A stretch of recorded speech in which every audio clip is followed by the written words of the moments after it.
Olá, pessoal, tudo bem? Espero que estejam todos bem, todos conseguindo manter uma rotina de vida, de trabalho, de estudos, né? Nesse período, infelizmente, nessa situação complicada que estamos vivendo. Ressalto mais uma vez a importância de nós termos a ciência de que não estamos em férias, que nós estamos num período diferenciado.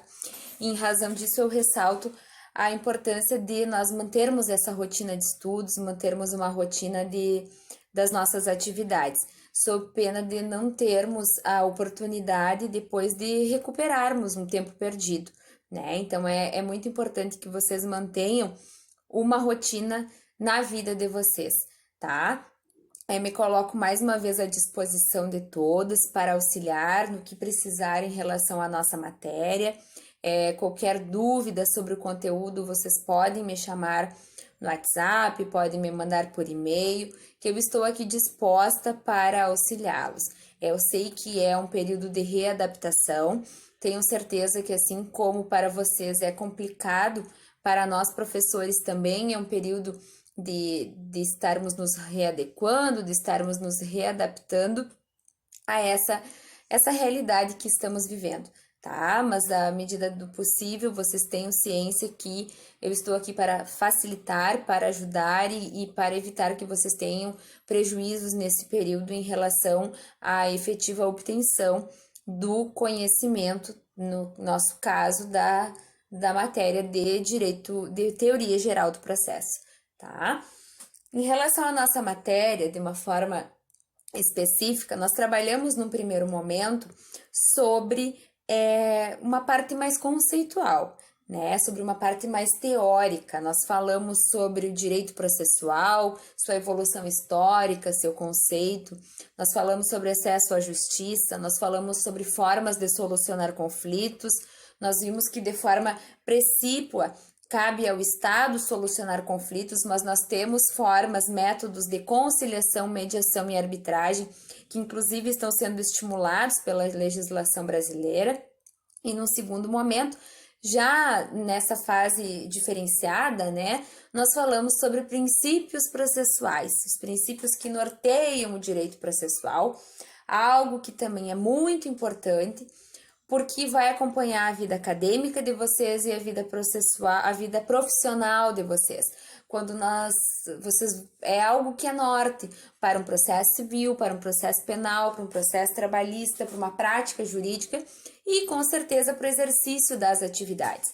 Então, o que eu ressalto é se porventura alguém não se deteve ao estudo, tire um tempinho para estudar sobre isso, porque nós sabemos que vocês têm avaliação, vocês têm provas, vocês têm trabalhos, mas saber sobre o direito processual, sobre os princípios de direito processual é algo que vai muito além disso, tá, pessoal? É algo que é base para a vida profissional de vocês, enquanto juristas, enquanto advogados, juízes, promotores, servidores públicos, enfim, enquanto operadores do direito, tá? Então, tenham ciência da importância do tema princípios norteadores do direito processual.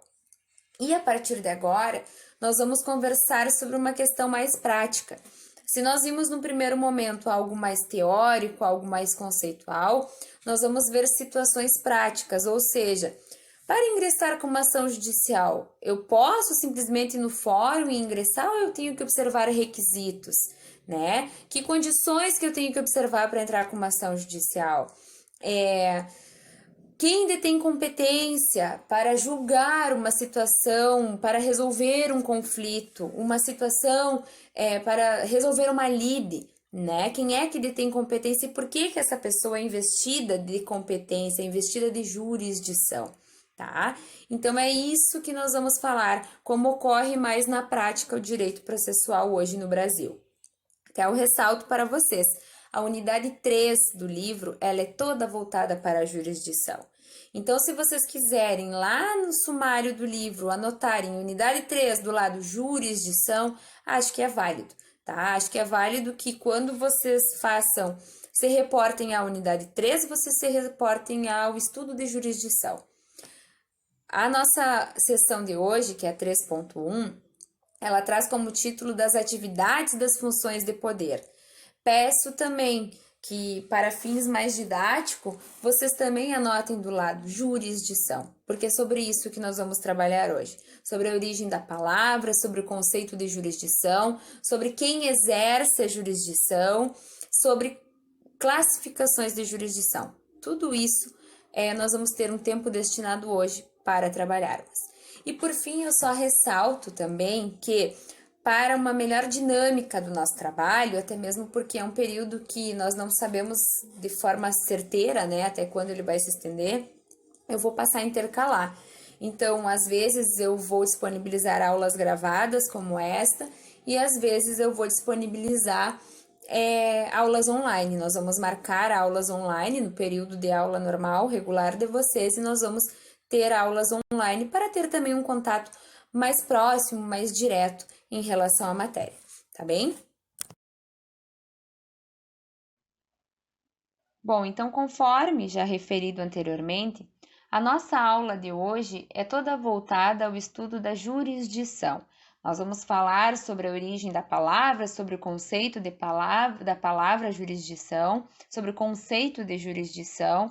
Nós vamos conversar também sobre quem exerce a jurisdição e classificar formas de exercício de jurisdição, tá? Esse termo hoje ele já é do conhecimento de vocês. Nós já falamos algo sobre jurisdição em aulas anteriores, quando nós referimos que, havendo conflito de interesses, surge uma lide, surge uma pretensão resistida e isso é levado ao poder judiciário. E o poder judiciário é representado pelo juiz. E o juiz é a pessoa que representa o Estado e que vai analisar o direito e aplicá-lo no caso concreto, porque ele detém jurisdição, tá? Então é algo que nós já conversamos de uma forma superficial, né? A partir de agora nós vamos ter toda uma unidade dedicada ao estudo disso. E iniciamos falando sobre a etimologia, ou seja, sobre a origem desta palavra. Assim como várias palavras, vários termos jurídicos, a palavra jurisdição, ela vem do latim e significa dizer o direito. Nós podemos dividi-la, né, em duas partes. Quando eu falo ius ou iuris, eu estou falando em direito. E quando eu falo em decere, eu estou falando em dizer, em dicção. Então, por isso que quando eu falo jurisdição ou jurisdiction, eu estou falando em dizer o direito. Este é o significado literal da palavrinha jurisdição. Vamos adentrar agora, então, ao conceito de jurisdição. Conhecedores da etimologia, né, da origem da palavra jurisdição, ou seja, que significa dizer o direito, nós vamos falar agora sobre o conceito desse termo. O que eu peço é que vocês façam uma leitura atenta dos conceitos de juristas que eu apresento a seguir para vocês. Alguns deles extraídos do livro de vocês e outros extraídos de livros de outros doutrinadores, tá? Eu peço que vocês leiam de forma atenta e na sequência nós vamos voltar a falar sobre a conceituação de jurisdição.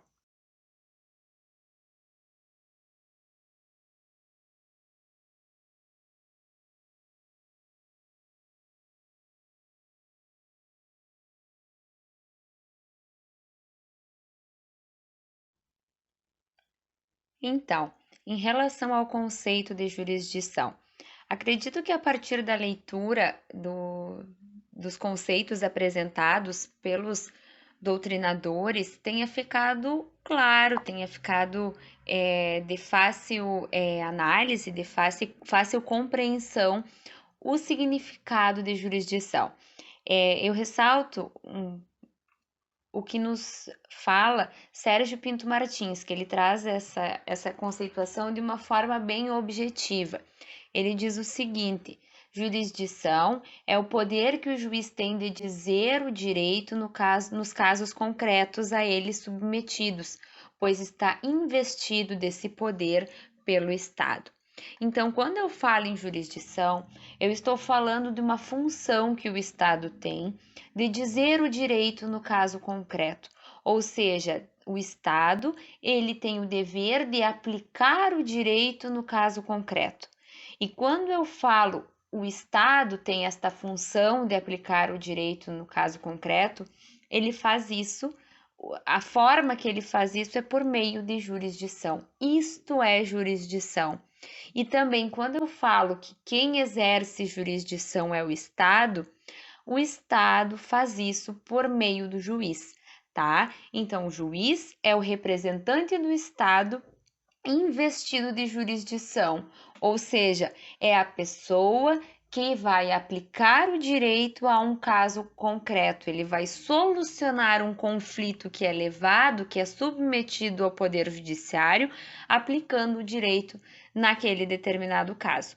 Como nós já vimos, nas aulas anteriores, este juiz é um terceiro imparcial, ou seja, ele tem que atuar de forma imparcial, sem defender uma parte ou sem defender outra, em observância ao quê? Ao princípio da imparcialidade, norteador do direito processual brasileiro. Tá? Ele é um representante do Estado investido de jurisdição, ou seja, é a pessoa que detém esta prerrogativa de aplicar o direito no caso concreto. O que eu ressalto também é quando eu falo que a jurisdição é a aplicação do direito no caso concreto, quando eu falo em aplicação deste direito, eu peço que vocês tomem cuidado porque não estou me referindo somente à lei. Aplicar o direito a um caso concreto, ou seja, exercer a jurisdição, fala também em a necessidade de aplicação da lei, em necessidade de aplicação de princípios fundamentais, princípios de direito processual, a necessidade de observância de súmulas proferidas por tribunais, né? Não sei se vocês recordam das nossas aulas anteriores, mas nós temos situações em que os pedidos, as decisões, elas não podem contrariar súmulas vinculantes dos tribunais. Então, em relação a isso também, quando o juiz exerce a jurisdição, aplica o direito no caso concreto, eu falo nesse direito, eu falo da lei, eu falo de princípios, eu falo de súmulas, eu falo de jurisprudência, eu falo de construções doutrinárias, tá? Então, é o direito como um todo, não só considerando ele como um sinônimo de lei, tá bem? Ainda sobre a jurisdição, o que eu ressalto é que ela é uma atividade estatal. Nós já vamos ver que há divergências sobre isso, tá? Mas ela é uma atividade estatal, é uma função do Estado, ou seja, de aplicar o direito ao caso concreto. Por meio da jurisdição, se busca a solução para um conflito e essa solução é exercida por um terceiro que não é parte nesse litígio. Esse terceiro, então, é o Estado, representado pelo juiz, que é a pessoa investida de jurisdição. Bom, nós vimos então que jurisdição corresponde à aplicação do direito no caso concreto.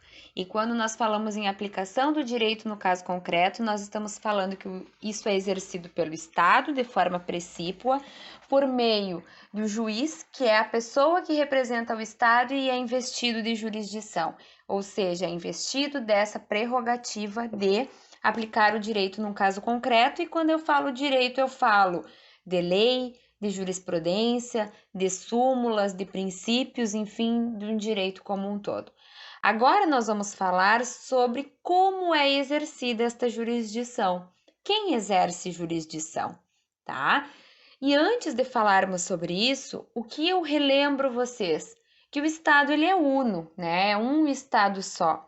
Porém, para fins de organização e funcionamento, ele é dividido em 3 funções, que são os nossos poderes executivo, legislativo e poder judiciário. Eu peço agora que vocês realizem uma leitura atenta das funções de cada um desses poderes, para que na sequência nós possamos falar sobre quem exerce a jurisdição. Então, pessoal, como vocês já devem ter averiguado e com base no que nós já conversamos na aula, a jurisdição ela é exercida de forma primordial pelo Poder Judiciário, porque ela é exercida por um juiz, que é a figura pública que detém a jurisdição. Ele é detentor deste poder de jurisdição, ou seja, de aplicar o direito no caso concreto. Porém, nós temos algumas situações em que, de forma excepcional, essa jurisdição ela pode ser exercida por outros poderes. Ela pode ser exercida pelo poder legislativo, ela pode ser exercida pelo poder executivo. Antes de trazer para vocês situações concretas em que outros poderes, né, o executivo e o legislativo exercem jurisdição, o que eu ressalto para vocês é que mesmo que haja exercício de jurisdição, por exemplo, pelo poder legislativo, nós não podemos confundir jurisdição com função legislativa do Estado. Por quê? Porque a jurisdição, ela pressupõe a existência de uma lei, ela pressupõe a existência do direito. A jurisdição, ela não vai criar lei, tá? Ela não cria direito, ela aplica uma lei, ela aplica um direito que já existe ao caso concreto. Seja isto ocorrendo por meio de uma aplicação direta, ou seja, a lei dispõe não pode matar, o sujeito mata, enfim, tem a punição, ou seja, aplicando isso por uma analogia, tá? Ou seja, há uma lacuna na lei sobre determinada matéria e eu vou aplicar de forma análoga a este caso o que dispõe aquele artigo que é para outra situação, mas serve para esse caso. Mas a jurisdição, ela não cria lei, tá? Ela aplica a lei que já existe, ela aplica o direito que já existe numa situação concreta. Falando disso, agora então voltamos à questão de situações excepcionais em que o exercício da jurisdição não é feito pelo poder judiciário e sim por outros poderes.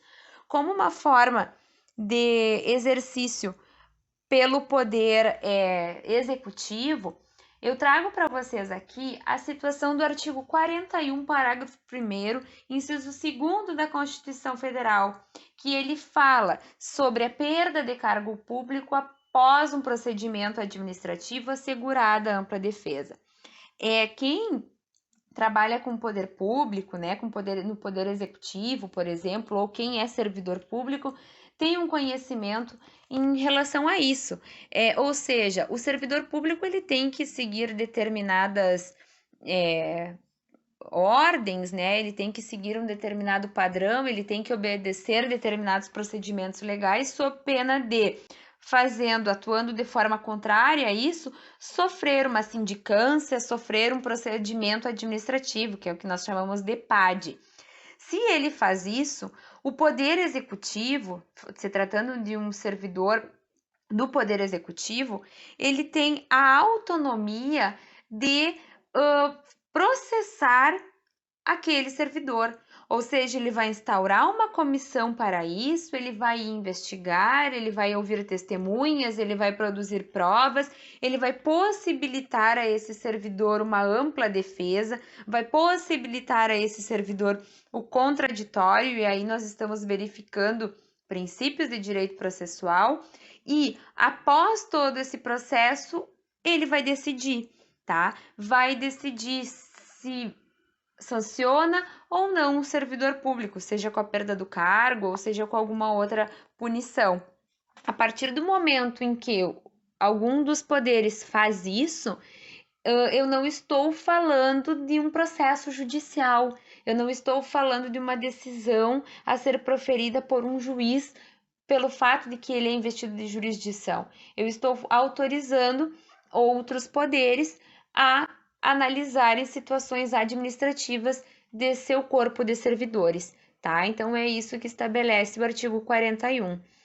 Outra situação é o artigo 52 da nossa Constituição Federal, que ele traz situações de competência exclusiva do Senado Federal. E quanto a isso, eu recordo vocês de algo muito recente na história, na história da política brasileira, que foi o impeachment da presidente, né? O impeachment da presidente Dilma.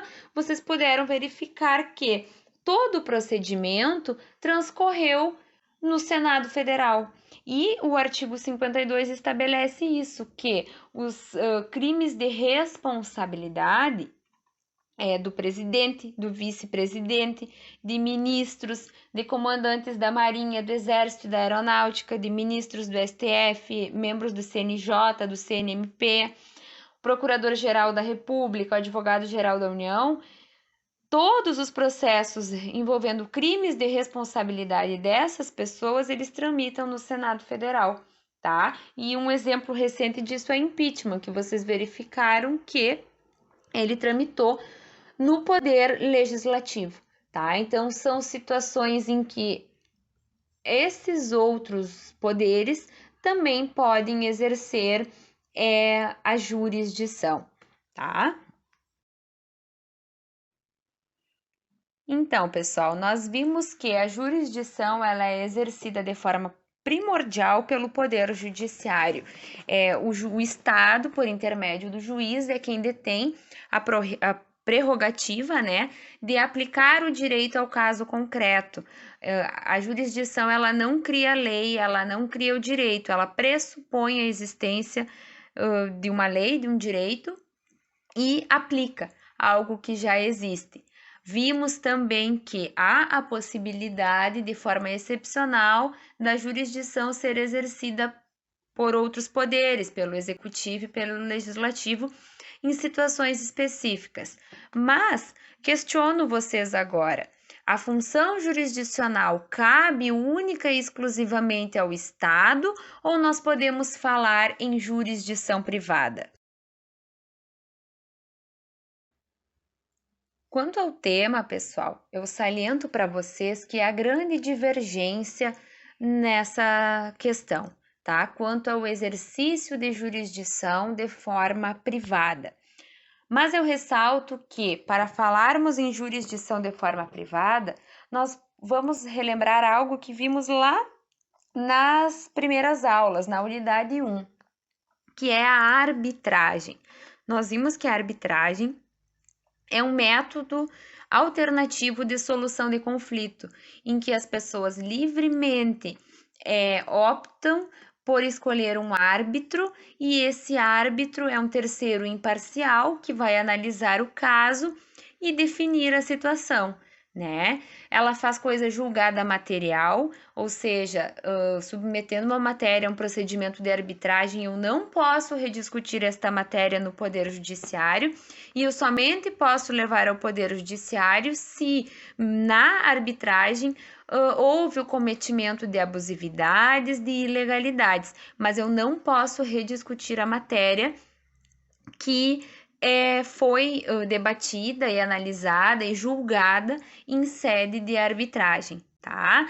Então, quanto a isso, então é em relação à arbitragem que há divergência, se há o exercício de jurisdição ou se não há o exercício de jurisdição, porque alguns sustentam que a arbitragem é o exercício de jurisdição por uma pessoa imparcial, por um árbitro, que é o terceiro imparcial, diferente do Estado.